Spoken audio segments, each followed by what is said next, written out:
காஞ்சிபுரம் தும்பவனத்தம்மன் கோவிலில் ஐப்பசி மாத பௌர்ணமியை ஒட்டி துர்காதேவி அலங்காரத்தில் ஊஞ்சல் சேவையில் காட்சியளித்த தும்பவனத்தம்மன். காஞ்சிபுரம் மாநகராட்சிக்கு உட்பட்ட தும்பவனம் பகுதியில் உள்ள கிராம தேவதையான தும்பவனத்தம்மன் ஆலயம் அமைந்துள்ளது.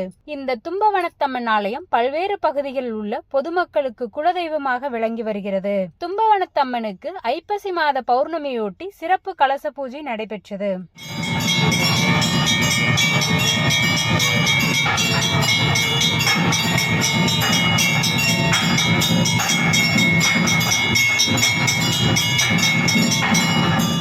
கலச பூஜை நடைபெறுவதற்கு முன்னதாக தும்பவனத்தம்மனுக்கும் பால், தேன், இளநீர், சந்தனம், தயிர், மஞ்சள் உள்ளிட்ட சிறப்பு பொருள்களில் அபிஷேகம் செய்யப்பட்டு தும்பவனத்தம்மன் வெள்ளி உற்சவத்தில் பக்தர்களுக்கு காட்சியளித்தார். மேலும் கோவில் வளாகத்தில் ஐப்பசி மாத பௌர்ணமியை ஒட்டி தும்பவனத்தம்மன் துர்காதேவி அலங்காரத்தில் ஊஞ்சல் சேவையில் எழுந்தருளி பக்தர்களுக்கு காட்சியளித்தார்.